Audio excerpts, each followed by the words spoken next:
ಗದಗ ಜಿಲ್ಲೆಯನ್ನ ಬರ ಪೀಡಿತ ಪ್ರದೇಶ ಅಂತ ಘೋಷಣೆ ಮಾಡಲು ಮತ್ತು ರೈತರ ವಿವಿಧ ಬೇಡಿಕೆಗಳ ಈಡೇರಿಕೆಗೆ ಆಗ್ರಹಿಸಿ ಜಿಲ್ಲಾಧಿಕಾರಿಗಳ ಮೂಲಕ ಮುಖ್ಯಮಂತ್ರಿಗಳಿಗೆ ಮನವಿಯನ್ನ ಸಲ್ಲಿಸಲಾಯಿತು. ಗದಗ ಜಿಲ್ಲೆಯಲ್ಲಿ 2026-27ನೇ ಸಾಲಿನಲ್ಲಿ ಮಳೆ ಕೊರತೆಯಿಂದಾಗಿ ರೈತರು ತೀವ್ರ ಸಂಕಷ್ಟಕ್ಕೆ ಈಡಾಗಿದ್ದು ಬೆಳೆಗಳು ಸಂಪೂರ್ಣ ಹಾನಿಯಾಗಿವೆ ಹಾಗೂ ಜಾನುವಾರುಗಳಿಗೆ ಮೇವು ಮತ್ತು ಕುಡಿಯುವ ನೀರಿನ ತೀವ್ರ ಅಭಾವ ಎದುರಾಗಿದೆ. ಈ ಹಿನ್ನೆಲೆಯಲ್ಲಿ ಕರ್ನಾಟಕ ರಾಜ್ಯ ರೈತ ಸಂಘ ಹಾಗೂ ಹಸಿರು ಸೇನೆ ಗದಗ ಜಿಲ್ಲಾ ಘಟಕದ ವತಿಯಿಂದ ನಗರದ ರಾಣಿ ಚೆನ್ನಮ್ಮ ವೃತ್ತದಿಂದ ಜಿಲ್ಲಾಧಿಕಾರಿಗಳ ಕಚೇರಿವರೆಗೆ ಬೃಹತ್ ಪಾದಯಾತ್ರೆ ನಡೆಸಿ ಗದಗ ಜಿಲ್ಲಾಧಿಕಾರಿಗಳ ಮೂಲಕ ಮಾನ್ಯ ಮುಖ್ಯಮಂತ್ರಿಗಳಿಗೆ ಮನವಿ ಪತ್ರ ಸಲ್ಲಿಸಲಾಯಿತು. ಬರ ಘೋಷಣೆ ಆಗಬೇಕು ಮತ್ತು ಗದಗ ಜಿಲ್ಲೆಯನ್ನ ತಕ್ಷಣವೇ ಬರ ಪೀಡಿತ ಪ್ರದೇಶ ಅಂತ ಘೋಷಣೆ ಮಾಡಬೇಕು. ಗೋಶಾಲೆ ಮತ್ತು ಮೇವು ಬ್ಯಾಂಕ್ ಪ್ರತಿ ಹೋಬಳಿ ಮಟ್ಟದಲ್ಲಿ ಗೋಶಾಲೆ ಹಾಗೂ ಮೇವು ಬ್ಯಾಂಕ್ಗಳನ್ನು ತೆರೆಯಬೇಕು. ರೈತರ ಸಾಲ ಮನ್ನಾ, ರಾಷ್ಟ್ರೀಕೃತ ಹಾಗೂ ಸಹಕಾರಿ ಬ್ಯಾಂಕ್ಗಳ ಸಾಲ ಮನ್ನಾ ಮಾಡಬೇಕು ಮತ್ತು ಸಾಲ ವಸೂಲತಿಗಾಗಿ ರೈತರಿಗೆ ನೋಟಿಸ್ ನೀಡುವುದನ್ನು ತಡೆಯಬೇಕು ಅಂತ ಆಗ್ರಹಿಸಿದ್ರು. ಬೆಳೆ ಹಾನಿ ಪರಿಹಾರ ಪ್ರತಿ ಎಕರೆಗೆ 50,000 ರೂಪಾಯಿಗಳ ಪರಿಹಾರಧನ ನೀಡಬೇಕು. ವನ್ಯ ಮೃಗಗಳ ಹಾವಳಿ ಮತ್ತು ಜಿಂಕೆ ವನ್ಯ ಮೃಗಗಳಿಂದ ಬೆಳೆ ಹಾನಿಯಾದ ರೈತರಿಗೆ ಎಕರೆಗೆ 50,000 ರೂಪಾಯಿ ಪರಿಹಾರ ನೀಡಬೇಕು ಅಂತ ಆಗ್ರಹಿಸಿದ್ರು. ಹಾಲುಕೆರೆ, ನಿಡಗುಂದಿ, ಮಾರಣಬಸ್ತರಿ, ನಿಡಗುಂದಿ ಕೊಪ್ಪ, ಸೂಡಿ ಮತ್ತು ಇಟಗಿ ಗ್ರಾಮಗಳಲ್ಲಿ ಜಿಂಕೆ ಹಾವಳಿ ಹೆಚ್ಚಾಗಿರುವುದರಿಂದ ಜಿಂಕೆ ವನ ಸ್ಥಾಪಿಸಬೇಕು ಅಂತ ತಿಳಿಸಿದ್ರು. ನೀರಾವರಿ ಯೋಜನೆಗಳನ್ನು ಜಿಲ್ಲೆಯಾದ್ಯಂತ ಅಂತರ್ಜಲ ಮಟ್ಟ ಹೆಚ್ಚಿಸಲು ಸೂಕ್ತ ನೀರಾವರಿ ಯೋಜನೆಗಳನ್ನು ಜಾರಿಗೆ ತರಬೇಕು ಅಂತ ಸಂದರ್ಭದಲ್ಲಿ ಆಗ್ರಹಿಸಿದ್ರು. ರೈತ ವಿದ್ಯಾನಿಧಿ ಸ್ಥಗಿತಗೊಂಡಿರುವ ಮುಖ್ಯಮಂತ್ರಿ ರೈತ ವಿದ್ಯಾನಿಧಿ ಯೋಜನೆಯನ್ನ ಪುನಃ ಪ್ರಾರಂಭಿಸಬೇಕು ಅಂತ ಒತ್ತಾಯಿಸಲಾಯಿತು. ಸ್ಥಳೀಯ ಅಭಿವೃದ್ಧಿ ಬೇಡಿಕೆಗಳ ಗಜೇಂದ್ರಗಡ ತಾಲೂಕಿನಲ್ಲಿ ಟಿಸಿ ದುರಸ್ತಿ ಕೇಂದ್ರ ಹಾಗೂ ರೇಷ್ಮೆ ಕಾರ್ಯಾಲಯ ಸ್ಥಾಪಿಸಬೇಕು ಅಂತ ಹೀಗೆ ವಿವಿಧ ಬೇಡಿಕೆಗಳ ಈಡೇರಿಕೆಗೆ ಆಗ್ರಹಿಸಿ ಒತ್ತಾಯಿಸಲಾಯಿತು.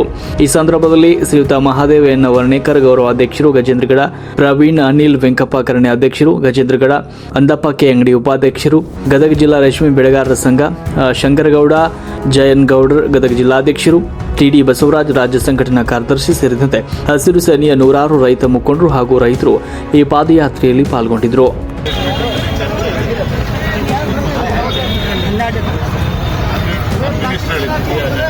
ಎಲ್ಲ ಜಿಲ್ಲೆಗಳಿಗೂ ಎಲ್ಲ ಮಿನಿಸ್ಟ್ರುಗಳು ಆಯಾ ಜಿಲ್ಲಾ ಮಿನಿಸ್ಟ್ರುಗಳು ಅವರು ವಯಸ್ಸಿನ ಜಿಲ್ಲೆಗಳಲ್ಲಿ ಟೂರ್ ಮಾಡಿ ಎಲ್ಲರೂ ನಾಳೆ ಸಂಜೆ ಒಳಗೆ ರಿಪೋರ್ಟ್ಸ್ ಸಂಬಂಧಪಟ್ಟ ಜಿಲ್ಲಾಧಿಕಾರಿ 12ಕ್ಕೆ ಇದಿದೆ ಅಂತ ಹೇಳಿದ್ದಾರೆ. ಕ್ಯಾಬಿನೆಟ್ ಮೀಟಿಂಗ್ ಚರ್ಚೆ ಮಾಡ್ತೀವಿ. ಕ್ಯಾಬಿನೆಟಲ್ಲಿ ಚರ್ಚೆ ಮಾಡಿದ್ಮೇಲೆ ಸರ್ಕಾರಕ್ಕೆ ಈ ತಿಂಗಳು ಕೇಂದ್ರ ಸರ್ಕಾರಕ್ಕೆ ಬರಾಂತ 25ನೇ ತಾರೀಕು ಮೇಲೆ ಸರ್ಕಾರದಿಂದ ವರದಿ ಹೋಗುತ್ತೆ. ತದನಂತರದಲ್ಲಿ ತೀರ್ಮಾನ ಆಗುತ್ತೆ. ಆ ಮೊದಲು ಏನಾರ ಸರ್ಕಾರದಲ್ಲಿ ಕೊಡಬೇಕು ಅಂತ 12ನೇ ತಾರೀಕಿಗೆ ಡಿಸೈಡ್ ಆದರೆ ಸರ್ಕಾರದಿಂದ ಇಲ್ಲಿ ಕೊಡ್ತೀವಿ. ಆಯಿತು ಸರ್. ಇನ್ನೂ ಅಂದರೆ ಈಗ ನೀವು 25ನೇ ತಾರೀಕು ಅಂದರೆ ಸರ್ ಈ ತಿಂಗಳು ಅದು ಕೇಂದ್ರ ಸರ್ಕಾರಕ್ಕೆ ಹೋಗೋದು. 12ನೇ ತಾರೀಕು ಕ್ಯಾಬಿನೆಟ್ ಮೀಟಿಂಗಲ್ಲಿ ರಾಜ್ಯ ಸರ್ಕಾರ ತಾನು ತೀರ್ಮಾನ ಮಾಡಿ ನಮ್ಮ ಜನಕ್ಕೆ ಇಂಥದ್ದು ವ್ಯವಸ್ಥೆ ಮಾಡಬೇಕಂತ ಅದು ಮಿನಿಸ್ಟ್ರುಗಳು ಎಲ್ಲರೂ ನೋಡ್ಕೊಂಡು ಹೋಗಿದ್ದಾರೆ. ಅವ್ರ ಮಿನಿಸ್ಟ್ರುಗಳು ಹೋದವರು ಅಲ್ಲಿ ಚರ್ಚೆ ಮಾಡ್ತಾರೆ. ಆಯ್ತು ಸರ್. ಇನ್ನೊಂದು ಈಗ ನಮ್ಗೆ ಈಗ ಹಿಂದಿನ ವಾರದಾಗ ಸತಿ ಸ್ವಲ್ಪ ವೈಡ್ ಸರಿ ರೀ ನೀವು.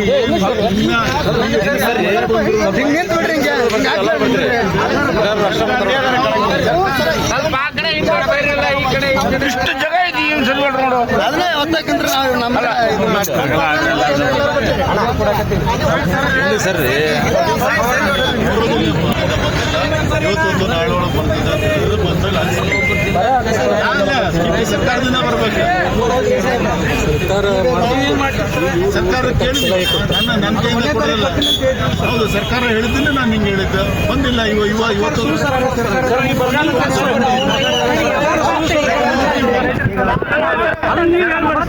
ಸುಳ್ಳು ಸರ್ಕಾರ ಬರಗಾಲದ ಬಗ್ಗೆ ನಮ್ಮ ರೈತರು ಭರವಸೆ ನಮ್ಮ ಜಿಲ್ಲೆ ಎಷ್ಟು ಇದು ಇವತ್ತು ಹೋಗ್ತಾ ಇದೆ ಅಂತ ಇವತ್ತು ಸರ್ಕಾರಕ್ಕೆ ನಮ್ಮಿಂದ ರಿಪೋರ್ಟ್ ಹೋಗ್ತಾ ಇದೆ. ಮಿನಿಸ್ಟ್ರು 3 ದಿನ ಟ್ರಾವೆಲ್ ಮಾಡಿ ಎಲ್ಲಿ ಸುತ್ತಿದ್ರಲ್ಲ ಇದ್ರ ಮೇಲೆ ಅವ್ರ ಅನಿಸಿಕೆಗಳು ಹೇಳಿದ್ರೆ ಅದನ್ನೆಲ್ಲ ಲಿಖಿತ ಇವತ್ತು ನಾಳೆಯಲ್ಲೇ ಬರುತ್ತೆ ಅಂತ ಹೇಳಿದ್ರಮ್ಮ. ಈಗ ನೀವು ಹೇಳ್ದಂಗೆ ನಾ ಹೇಳಿ ಬರಲಿಲ್ಲ ಅಂದ್ರೆ ಮತ್ತೆ ನನ್ನೇ ಕೇಳ್ತೇವೆ. ನಾವು ಮೊನ್ನೆ ಈಗೆಲ್ಲ ಬಂದಾಗ 1ನೇ ತಾರೀಕಿಂದ ಮೇವು ಕಿಟ್ ಕೊಡ್ತೀವಿ ಅಂತ ಹೇಳಿದ್ರು. ಸರ್ಕಾರದಿಂದ ಕಳಿಸಿದ್ರು. ಸರ್ಕಾರದಿಂದ ಬರದೇ ಇರೋದ್ರಿಂದ ನಾವು ಕೊಡೋಕ್ಕಾಗಿಲ್ಲ. ಸರ್ಕಾರದಿಂದ ನಮ್ಮ ಇನ್ನೊಂದು ವಾರದೊಳಗೆ ನಮಗೆ ಮೇವು ಕಿಟ್ ಬರ್ಬೋದು. ಯಾಕಂದರೆ ಅಲ್ಲಿಂದ ಎಲ್ಲರಿಗೂ ಕಳಿಸ್ಬೇಕು.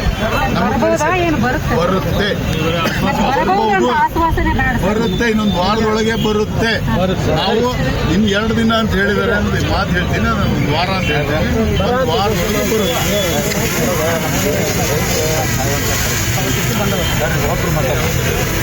ಏನಾಗುತ್ತೆ, ಪ್ರತಿಯೊಬ್ಬರು ಬ್ಯಾಂಕ್ನಾಗ ಆನಂತರ ಫೈನಾನ್ಸ್ ಎಲ್ಲರೂ ಈಗ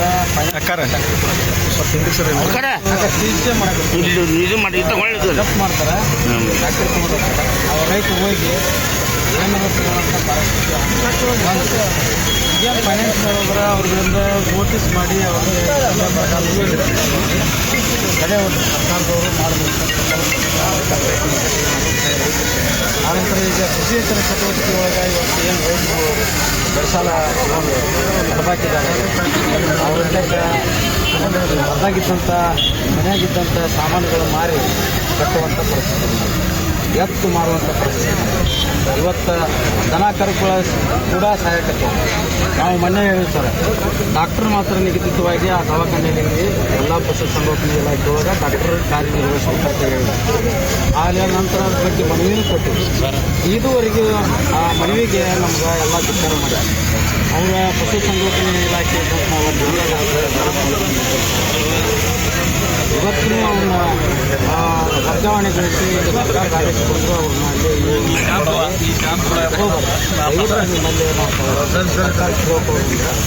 ಅಧಿಕಾರಿಗಳು ಇವತ್ತು ಅವ್ರು ಚಲೋ ಮಾಡ್ತಿರ್ತಾರೆ, ಕೆಲಸ ಮಾಡ್ತಿರ್ತಾರೆ. ಬಾಯ್ ಬ್ಯಾಂಡ್ ಬಂದವು, ಹಾಲ್ ಬ್ಯಾಂಡ್ ಬಂದವು, ದನಕರ ಸಹಾಯಕ ಇಂಥ ಹೊತ್ತಿನಾಗ ಅಲ್ಲಿ ಪಶು ವೈದ್ಯರೇ ಇಲ್ಲ ಹೊತ್ತಿನಾಗ ನಾವೇನು ಮಾಡೋದು? ನಾವು ಇವತ್ತು ಅಲ್ಲೇ ಹೋಗಿ ಕುಂದಿರ್ತೀವಿ. ಅದಕ್ಕೆ ಬರೋವರೆಗೆ ನಾವು ಎಲ್ಲ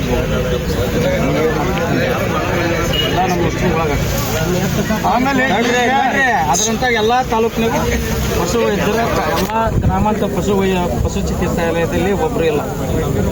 ಅದು ಭಾಳ ನಿಗಾ ವಹಿಸ್ಬೇಕು ನೀವು. ದನಕ ಇವತ್ತು ನಾವು ಬದುಕ್ತೀವಿ ಹಂಗಾರ ಮನುಷ್ಯರ, ದನ ಕರ ಬದುಕೋದು ಹಂಗೆ. ಪಟ್ಟಣ ಇಲ್ಲ, ದನ ಕರ ಕುಡಿಯೋಕೆ ನೀರಿಲ್ಲ. ಆನಂತರ ಗ್ರಾಮ ಪಂಚಾಯತಿ ಒಳಗೆ PDO ಸರಿಯಾಗಿ ಕೆಲಸ ಮಾಡೋಂಗಿಲ್ಲ. ಆ ಗ್ರಾಮ ಮಟ್ಟದಲ್ಲಿ ಕುಡಿಯೋ ನೀರಿನ ಯೋಜನೆ ಸರಿಯಾಗಿ ನಿರ್ವಹಿಸೋಂಗಿಲ್ಲ. ಆನಂತರ ಟ್ಯಾಂಕ್ ಟ್ಯಾಂಕ್ ಸರಿಯಾಗಿ ತೊಳೆಯಂಗಿಲ್ಲ. ಯಾವುದಕ್ಕೂ ಏನಿಲ್ಲ. ಜೊಂಡು ಬಿದ್ದು ನಾಳಾಗುತ್ತಾವ, ಅದ್ರಾಗ ಪಕ್ಷಿ ಸಾಯಾಗುತ್ತೆ. ಅದನ್ನ ನೀರು ಕುಡಿತೀವಿ ನಾವು. 108 ರೋಗ ಬಂದು ಸಾಯ್ತೀವಿ. ಅದು ನಿಮ್ಗೆ ಅಪವಾದ ಬರುತ್ತೆ. DC ಅವ್ರು ಏನು ಮಾಡ್ತಾರೆ? DC ಅವರು ಬೇರೆಯವರು ರೈತ. ಅದನ್ನು ತಾವು ಬೆಳೆಸ್ಕೋಬೇಡ್ರಿ. ಎಲ್ಲ ನಿಶ್ಚಯವಾಗಿ ತಮ್ಮದು ಅಧಿಕಾರ ಸ್ವಲ್ಪ ಮಟ್ಟಿಗೆ ಐತಿ, ನಿಮಗೂ ಸಹಕಾರ ಕೊಡ್ತೀವಿ. ನಂತರ ನಮಗೇನು ಬೇಕಾಗಿತ್ತು ಅಂದ್ರೆ ಕುಡಿಯೋ ನೀರಿನ ಯೋಜನೆ ಕರೆಕ್ಟ್ ಆಗಿರ್ಬೇಕು ಗ್ರಾಮಾಂತರ ಪ್ರದೇಶದೊಳಗೆ.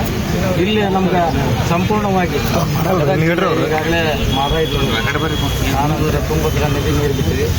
ಅದು ಎಲ್ಲ ಪಂಪ್ ಹೌಸ್ ಎಲ್ಲ ಕೆಟ್ಟಿದೆ. ಹೊಸ ಪಂಪ್ ಹೌಸ್ಗಳ ಆಗಬೇಕು ಎಲ್ಲವೂ. ಜಲಾಡಿಗೆ ನೀರಾವರಿ ಮಾಡಿದ್ರಿ, ಜಲಾಡಿಗೆ ನೀರಾವರಿ ಮಾಡಿದ್ದಾರೆ. ಅದನ್ನು ಯಾವುದೂ ಕಾರಣಕ್ಕೆ ಸರ್ಕಾರ ನೆಲಗೊಳಿಸಿದೆ, ಅದು ಕೂಡ ಚಾಲನೆ ಒಳಗೆ ಬರಬೇಕು. ಆನಂತರ ಇಲ್ಲಿ ವರವೆ ಮದ್ದೂರು ಕೆರೆಯಿಂದ ಏತ ನೀರಾವರಿ ವರ್ಷಗಳಾಗ್ತದೆ. 8 ಹಳ್ಳಿಯಿಂದ 8 ಹಳ್ಳಿ ಹರಿ ನೀರು. ಆನಂತರ ಮದ್ದೂರು ಕೆರೆ ಸಾಹೇಬ್ರ ವಿಶೇಷತೆ ಐತಿ. ಮದ್ದೂರು ಕೆರೆ ಸ್ವಲ್ಪ ವ್ಯಾಪ್ತಿಯೊಳಗೆ ಎಲ್ಲ ಪ್ರಾಣಿ ಬದುಕದ ಮದ್ದೂರು ಕೆರೆ ಎಲ್ಲ ಪ್ರಾಣಿಗಳು ಅಲ್ಲಿ ಕಾರ್ಯನಿರ್ವಹಿಸ್ತವು.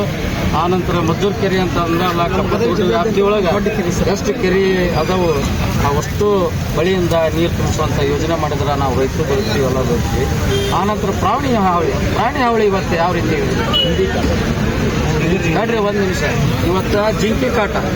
ಇವತ್ತು ಜಿಂಕೆ ಏನು ಮಾಡ್ತೈತಿ, ಎಲ್ಲ ಹೊಲ ಮೇದು ಹೋಗಿರುತ್ತೆ. ಸಿಂಗಾರ ವಾಂಜಾಳ ಮೇಯ್ತೈತಿ. ಆ ನಂತರ ಇಲ್ಲಿದ್ದಂಥ ಏನು ನಾವು ಪೈರುಗಳು ಹಾಕಿರ್ತೀವಿ ಎಲ್ಲ ಮೇದು ಬರ್ತೈತಿ.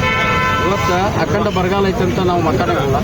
ಆದರೆ ಅಲ್ಪ ಸ್ವಲ್ಪ ಬೆಳೆ ಎಲ್ಲಿ ಅದಾವು ಅವು ಇವತ್ತು ಜಿಂಕೆಯಿಂದ ಹಾಳಾಗಿರ್ತಾವೆ. ಅವ್ರು ಕೊಡೋದು 7,000ದಿಂದ 3,000ದಿಂದ 7,000ವರೆಗೂ ಅದನ್ನು ಇದನ್ನು ಹಾಕ್ತಾರೆ. ಏನೋ ಒಂದು ಹೆಕ್ಟ್ರಿಗೆ ಒಂದು ಎಕರೆಗೆ ನಾವು ಎಷ್ಟು ಬೆಳೆದಿರ್ತೀವಿ ಬಿತ್ತಿರ್ತೀವಿ 50ರಿಂದ 60,000 ರೂಪಾಯಿ. ಇವತ್ತು ಬೀಜ ಗೊಬ್ಬರ ಇವತ್ತೇನು ನಾವು ಬೆಳೆ ಹೊಡೆದಿದ್ದು ಹಾಳು ಹೋಳು ಇವತ್ತೇನು ಖರ್ಚು ಮಾಡಿದ್ವಿ, ಸಾಲ ಸೂಲ ಮಾಡಿರ್ತೀವಿ. ಬಡ್ಡಿ ಸಾಲದಂಗೆ ಇದನ್ನು ಬಂಗಾರ ಒತ್ತಿ ಇಟ್ಟು ಸಹಿತಕ್ಕೆ ತಗೊಂಬಂದಿರ್ತಾರೆ. ಇವೆಲ್ಲ ಪರಿಸ್ಥಿತಿ ರೈತರಿಗೆ ಅನಾನುಕೂಲತೆ ಆಗಿರ್ತಾವೆ. ಅದನ್ನು ಕೂಡಲೇ ಕ್ರಮವಹಿಸಿ ನಮಗೇನು ಅರಣ್ಯ ಇಲಾಖೆಯವರಿಗೆ ಅದನ್ನು 1 ಎಕರೆಗೆ ಕಡೆಗೆ ಕನಿಷ್ಠವಾಗಿ ಒಂದು 50,000 ರೂಪಾಯಿ ಕೊಡುವಂಥ ಇವಾಗ ಅದು ಕೇಂದ್ರ ಸರ್ಕಾರ ದುಡ್ಡು ಸಾಕಷ್ಟು ಐತಿ ಅದಕ್ಕೆ ಕೊಡುವಂಥ ವ್ಯವಸ್ಥೆ ಐತಿ. ಅದಕ್ಕೆ ಯಾಕಂದ್ರೆ ಸಾಕಷ್ಟು ಫಂಡ್ ಬರುತ್ತಾ, ಬೇರೆ ಬೇರೆ ದೇಶದಿಂದ ಫಂಡ್ ಬರುತ್ತಾ. ಯಾಕಂದ್ರೆ ಈಗ ಅಲ್ಲೇ ಜೂನ್ ಕಬ್ಬರ್ ಜೂನ್ ಅಂತ ಮಾಡಿದ್ರಿ ಸಪ್ಪತ್ಗುಡ್ಡನ, ಅಲ್ಲಿ ಇರುವಂಥ ರೈತರಿಗೆ ಎಲ್ಲ ತೊಂದರೆ ಐತಿ. ಅದಕ್ಕೆ ಆಗೋಸ್ಕರ ಈಗೇನು ಜಿಂಕೆ ಒಣ ಒಂದು ಮಾಡಬೇಕು ಪ್ರತಿ ತಾಲೂಕು ಮಟ್ಟಗಳಿಗೂ